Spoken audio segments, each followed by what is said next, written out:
Hello English learners, welcome back to my channel. In today's video, we are going to learn how to use and where to use the prepositions of time in, on and at. ಇವತ್ತಿನ ಈ ವಿಡಿಯೋದಲ್ಲಿ ನಾವು prepositions of time in, on ಮತ್ತೆ at ಅನ್ನ ಎಲ್ಲಿ ಹೇಗೆ use ಮಾಡೋದು ಅನ್ನೋದನ್ನ ಅಭ್ಯಾಸ ಮಾಡೋಕೆ ಹೋಗ್ತಾ ಇದ್ದೀವಿ. ಸೊ ಬಹಳಷ್ಟು ಜನಕ್ಕೆ ಏನಾಗುತ್ತೆ ಅಂದ್ರೆ ಈ ಮೂರು ಪ್ರಿಪೋಸಿಷನ್ಸ್ ಅನ್ನ ಯೂಸ್ ಮಾಡುವಾಗ ತುಂಬಾ ಕನ್ಫ್ಯೂಷನ್ಸ್ ಆಗುತ್ತೆ. ಯಾಕೆ ಅನ್ನೋದಾದ್ರೆ ಇನ್, ಆನ್ ಮತ್ತೆ ಅಟ್ ಇವುಗಳನ್ನ prepositions of place ಆಗಿ ಕೂಡ ಯೂಸ್ ಮಾಡ್ತೀವಿ. And then the same is used as the prepositions of time. So ಇವನ್ನ prepositions of place ಅದೇ ರೀತಿಯಲ್ಲಿ prepositions of time ಅಂತ ಯೂಸ್ ಮಾಡೋದ್ರಿಂದ ಕನ್ಫ್ಯೂಷನ್ ಆಗುತ್ತೆ. ಯಾಕೆ ಕನ್ಫ್ಯೂಷನ್ ಅಂದ್ರೆ ಅವೆರಡರ ನಡುವಿನ ವ್ಯತ್ಯಾಸ ಬಹಳಷ್ಟು ಜನಕ್ಕೆ ಗೊತ್ತಿರೋದಿಲ್ಲ.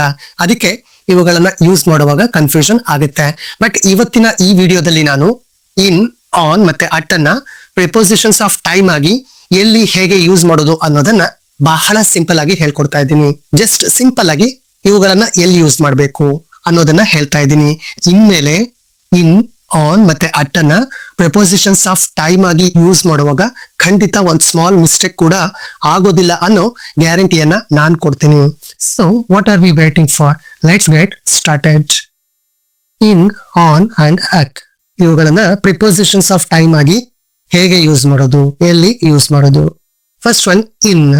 ಇನ್ used with months, years, seasons, centuries and parts of the day. So ಇನ್ನನ್ನು ನಾವು ಯಾವುದರ ಜೊತೆ ಯೂಸ್ ಮಾಡ್ತೀವಿ, ಎಲ್ಲಿ ಯೂಸ್ ಮಾಡ್ತೀವಿ ಅಂದ್ರೆ ನಾವು ತಿಂಗಳುಗಳ ಬಗ್ಗೆ ಹೇಳುವಾಗ, ಯಾವುದೇ ಒಂದು ತಿಂಗಳಿನ ಹೆಸರನ್ನ ಹೇಳುವಾಗ ಅದರ ಬಿಫೋರ್ preposition ಇನ್ ಅನ್ನ ಯೂಸ್ ಮಾಡ್ತೀವಿ. ಅಂಡ್ ದೆನ್ ಇಯರ್ಸ್, ವರ್ಷಗಳು, ಯಾವ್ದಾದ್ರು ಒಂದು ಇಯರ್ ಅನ್ನ ಮೆನ್ಷನ್ ಮಾಡುವಾಗ ಅಲ್ಲಿ ಕೂಡ ಅದರ before we use the preposition in. And with seasons, seasons means summer, winter, rainy season, ಬೇಸಿಗೆ ಕಾಲ, ಮಳೆಗಾಲ, ಚಳಿಗಾಲ ಈ ರೀತಿ ಹೇಳ್ಬೇಕಾದಾಗ್ಲೂ ಅಲ್ಲಿ ನಾವು ಇನ್ನನ್ನ ಯೂಸ್ ಮಾಡ್ಕೊಂಡು ಹೇಳ್ತೀವಿ. ಅಂಡ್ ದೆನ್ ಸೆಂಚುರೀಸ್, ಸೆಂಚುರೀಸ್ ಬಗ್ಗೆ ನೀವು ಹೇಳ್ಬೇಕಾದ್ರು, ಶತಮಾನಗಳ ಬಗ್ಗೆ ಹೇಳ್ಬೇಕಾದಾಗ್ಲೂ ಯಾವುದೋ ಒಂದು ಶತಮಾನವನ್ನ ಮೆನ್ಷನ್ ಮಾಡ್ತಾ ಇದ್ದೀರಾ ಅಂದಾಗ ಇನ್ನನ್ನ ಯೂಸ್ ಮಾಡಿ ನಂತರ ನೀವು ಆ ಸೆಂಚುರಿಯನ್ನ ಬರಿಬೇಕು. And parts of the day, parts of the day means ದಿನದ ಭಾಗಗಳು. ರಾತ್ರಿ ಅಂತ ತಗೊಂಬಾರ್ದು ಇಲ್ಲಿ, only parts of the day. Morning, afternoon and evening. ಇಲ್ಲಿ ನೀವು ನೂನ್ ಅಂತ ಕೂಡ ತಗೊಳ್ಳೋ ಹಾಗಿಲ್ಲ. ನೂನ್ ಅಂದ್ರೆ ಅದು ಸ್ಪೆಸಿಫಿಕ್ ಟೈಮ್ ಆಗುತ್ತೆ. So morning, afternoon and evening ಈ ಮೂರು ಕೂಡ ಪಾರ್ಟ್ಸ್ ಆಫ್ ದ ಡೇ ಆಗಿರುತ್ತೆ. ಅಂಡ್ ದೆನ್ ಆನ್, ಆನ್ ಅನ್ನ ಯಾವಾಗ ಯೂಸ್ ಮಾಡ್ತೀವಿ ಅಥವಾ ಯಾವುದರ ಜೊತೆ ಯೂಸ್ ಮಾಡ್ತೀವಿ ಅಂದ್ರೆ ವಿತ್ ಡೇಸ್ ಅಂಡ್ ಡೇಟ್ಸ್. ವಾರದ ಯಾವುದೇ ದಿನವನ್ನ ಮೆನ್ಷನ್ ಮಾಡುವಾಗ ಅಥವಾ ತಿಂಗಳ ಯಾವುದೇ ಒಂದು ದಿನಾಂಕವನ್ನ ಮೆನ್ಷನ್ ಮಾಡುವಾಗ ಅಲ್ಲಿ we use on. And then at, at is used with specific time. ನಿರ್ದಿಷ್ಟವಾದ ಸಮಯದ ಜೊತೆಗೆ ಅಟ್ ಅನ್ನ ಯೂಸ್ ಮಾಡ್ತೀವಿ. ಸೊ ನೈಟ್ ಅಂತ ಬಂದಾಗ ಅದೇನಾಗಿರುತ್ತೆ, ಸ್ಪೆಸಿಫಿಕ್ ಟೈಮ್ ಆಗಿರುತ್ತೆ. ನೂನ್, ನೂನ್ ಅಂದ್ರೆ ಎಕ್ಸಾಕ್ಟ್ಲಿ 12 o'clock ಅನ್ನೋ ಅರ್ಥವನ್ನ ಕೊಡುತ್ತೆ. ಸೊ ಅಲ್ಲಿ ಕೂಡ ನಾವು ಅಟ್ ಅನ್ನ ಯೂಸ್ ಮಾಡ್ಬೇಕಾಗತ್ತೆ. ಇನ್, ಆನ್ ಮತ್ತೆ ಅಟ್ ಅನ್ನ prepositions ಆಫ್ ಟೈಮ್ ಆಗಿ ಯೂಸ್ ಮಾಡುವಾಗ ನೀವು ಈ ಮೂರು ವಿಷಯಗಳನ್ನ ಅಂದ್ರೆ ಇಲ್ಲಿ ಬರ್ದಿರುವಂತಹ ಪಾಯಿಂಟ್ಸ್ ಅನ್ನ, ಕ್ಲೂಸ್ ಅನ್ನ ಮೈಂಡ್ ಅಲ್ಲಿ ಇಟ್ಕೊಂಡಾಗ ಈ ರೀತಿ ಕ್ವಶನ್ಸ್ ಕೊಟ್ಟಾಗ ನೀವು ಯಾವುದೇ ಡೌಟ್ ಇಲ್ಲದೆ without any mistakes with a lot of confidence answer ಅನ್ನ ಮಾಡಬಹುದು. ಸೊ ಇನ್ಮೇಲೆ ಇನ್, ಆನ್ ಮತ್ತೆ ಅಟ್ ಬಂದಾಗ ಅವುಗಳನ್ನ prepositions ಆಫ್ ಟೈಮ್ ಆಗಿ ಯೂಸ್ ಮಾಡಬೇಕಾಗಿ ಬಂದಾಗ ಈ ಪಾಯಿಂಟ್ಸ್ ಅನ್ನ ಮರಿದೆ ನಿಮ್ಮ ಮೈಂಡ್ ಅಲ್ಲಿ ಇಟ್ಕೊಂಡಿರಿ. ಈಗ ಈ ಪಾಯಿಂಟ್ಸ್ ಅನ್ನ ಹೆಲ್ಪ್ ಆಗಿ ತಗೊಂಡು ಇಲ್ಲಿ ಕೊಟ್ಟಿರುವಂತಹ ಬ್ಲಾಂಕ್ಸ್ ಅನ್ನ ಫಿಲ್ ಮಾಡೋಣ. ಬ್ಲಾಂಕ್ಸ್ ಅಲ್ಲಿ ಆನ್ಸರ್ ಅನ್ನ ಫಿಲ್ ಮಾಡಿದ್ಮೇಲೆ ಇವೆಲ್ಲ ಕೂಡ ಪ್ರಿಪೋಸಿಷನಲ್ ಫ್ರೇಸ್ ಆಗುತ್ತೆ. ಸೊ ಹಾಗಾದ್ರೆ ಇಲ್ಲಿ ಬ್ಲಾಂಕ್ ಅಲ್ಲಿ ಏನು ಆನ್ಸರ್ ಬರಬೇಕು ಅನ್ನೋದನ್ನ ಫಿಲ್ ಮಾಡೋಣ. First one July. July is a month. ಇದೊಂದು ತಿಂಗಳಾಗಿದೆ. ಮಂತ್ಸ್ ಬಂದಾಗ ಏನ್ ಯೂಸ್ ಮಾಡಬೇಕು? preposition ಇನ್.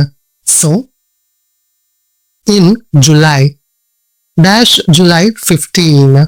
ಸೊ ಇಲ್ಲಿ ಕೂಡ ಜುಲೈ ಅಂತ ಇದೆ, ಜುಲೈ ಅಂತ ಇದೆ. ಬಟ್ ನಾವು ಇಲ್ಲಿ ಪ್ರಿಯಾರಿಟಿ ಕೊಡ್ತಾ ಇರೋದು 15 ಅಂದ್ರೆ ಡೇಟ್ಗೆ, ಯಾವ ಡೇಟ್ ಅಂತ ಪರ್ಟಿಕ್ಯುಲರ್ ಆಗಿ ಮೆನ್ಷನ್ ಮಾಡ್ತಾ ಇದ್ದೀವಿ. ಡೇಸ್ ಅಂಡ್ ಡೇಟ್ಸ್ ಬಂದಾಗ ಆನ್ ಅನ್ನ ಯೂಸ್ ಮಾಡಬೇಕು. ಸೊ ಆನ್ ಜುಲೈ 15 ನಾವು ಪ್ರಿಯಾರಿಟಿ ಕೊಡ್ತಾ ಇರೋದು ಡೇಟ್ಗೆ. So on July 15 dash Friday. Friday ಅನ್ನೋದು one of the week days. Days ಬಂದಾಗ್ಲೂ ಕೂಡ preposition on. On Friday. Dash Valentine's day. So Valentine's day ಅನ್ನೋದು ಕೂಡ ಒಂದು ವಿಶೇಷ ದಿನ. So on Valentine's day. On Valentine's day. Dash the winter. Winter ಅನ್ನೋದು ಏನು, ಒಂದು ಸೀಸನ್. ಸೀಸನ್ಗೆ ಪ್ರಿಪೋಸಿಷನ್ ಇನ್ ಅನ್ನ ಯೂಸ್ ಮಾಡ್ತೀವಿ. So it's in the winter. Dash independence day. Independence day is also a special day. So on independence day. Dash 7:30 p.m. So 7:30 p.m. Here is a specific time.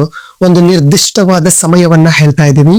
So at 7:30 p.m.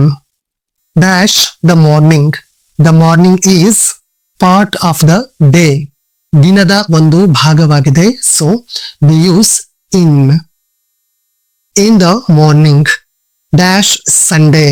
Again Sunday is one of the week days or it is the weekend. Weekend ಅಲ್ಲಿ ಬರುವಂತಹ ಒಂದು ದಿನ. ಇದು ಒಂದು ವಾರದ ದಿನದ ಹೆಸರಾಗಿರೋದ್ರಿಂದ days ಮತ್ತೆ dates ಬಂದಾಗ ಏನ್ ಯೂಸ್ ಮಾಡಬೇಕು, on. So on Sunday. Dash 2025 2025 ಇದು ಇಯರ್ ಆಗಿದೆ. ಸೊ ಇಯರ್ಸ್ ಬಂದಾಗ್ಲೂ ಕೂಡ ನಾವು ಇನ್ ಅನ್ನ ಯೂಸ್ ಮಾಡಬೇಕು. ಪ್ರಿಪೋಸಿಷನ್ ಇನ್ 2025. ಸೊ ಈಗ ನಿಮಗೆ ಇನ್, ಆನ್ ಮತ್ತೆ ಅಟ್ ಅನ್ನ ಪ್ರಿಪೋಸಿಷನ್ಸ್ ಆಫ್ ಟೈಮ್ ಆಗಿ ಎಲ್ಲಿ ಹೇಗೆ ಯೂಸ್ ಮಾಡಬೇಕು ಅನ್ನೋದು ಖಂಡಿತ ಅರ್ಥ ಆಗಿದೆ ಅನ್ಕೊಳ್ತೀನಿ. ಸೊ ಇವೆಲ್ಲ ಕೂಡ ಏನಾಯ್ತು, ಈಗ ಪ್ರಿಪೋಸಿಷನಲ್ ಫ್ರೇಸಸ್ ಆಯ್ತು. ಈಗ ಇನ್ನೊಂದು ಸ್ಟೆಪ್ ಮುಂದೆ ಹೋಗೋಣ.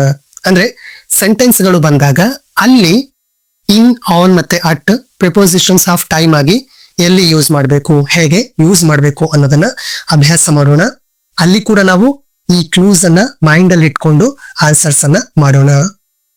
ಈಗ prepositions of time in, on and at ಇವುಗಳನ್ನ ಸೆಂಟೆನ್ಸ್ ಗಳಲ್ಲಿ ಎಲ್ಲಿ ಯೂಸ್ ಮಾಡೋದು, ಹೇಗೆ ಯೂಸ್ ಮಾಡೋದು ಅನ್ನೋದನ್ನ ಪ್ರಾಕ್ಟೀಸ್ ಮಾಡೋಣ. First one, I wake up dash 7 o'clock. I wake up dash 7 o'clock. Here 7 o'clock is a specific time. 7 o'clock ಅನ್ನೋದು ನಿರ್ದಿಷ್ಟವಾದ ಸಮಯ ಆಗಿದೆ. ಸೊ ನಿರ್ದಿಷ್ಟವಾದ ಸಮಯ ಬಂದಾಗ we have to use the preposition at.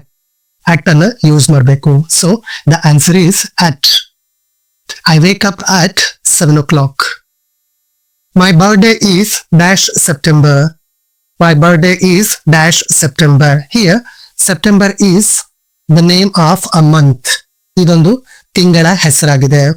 Years, months, seasons, centuries and parts of the day ಬಂದಾಗ we have to use the preposition in. So the answer is in. Why in? Because September is a name of month. ಇದೊಂದು ತಿಂಗಳ ಹೆಸರಾಗಿದೆ, ಅಥವಾ September ಅನ್ನೋದು ಒಂದು ತಿಂಗಳಾಗಿದೆ. We have a meeting dash Monday. We have a meeting dash Monday. ನಾನು answer ಹೇಳೋವರೆಗೂ ಕಾಯೋದ್ರ ಬದಲು ನೀವು ಕೂಡ ಈ ಕ್ಲೂಸ್ ಅನ್ನ ಇಟ್ಕೊಂಡು ಆನ್ಸರ್ ಅನ್ನ ಮಾಡೋದಕ್ಕೆ ಟ್ರೈ ಮಾಡಿ. ನೆಕ್ಸ್ಟ್ ನಾನು ಹೇಳಿದ ಆನ್ಸರು ನಿಮ್ಮ ಆನ್ಸರು ಕರೆಕ್ಟ್ ಆಗಿದೆಯಾ ಅಂತ ಚೆಕ್ ಕೂಡ ಮಾಡ್ಕೊಳ್ಳಿ. ಆಗ ನಿಮಗೆ ಇನ್ನಷ್ಟು ಚೆನ್ನಾಗಿ ಪ್ರಾಕ್ಟೀಸ್ ಆಗುತ್ತೆ. So here we have a meeting dash Monday. Monday is a day. ಇದೊಂದು ವಾರದ ದಿನ ಆಗಿದೆ.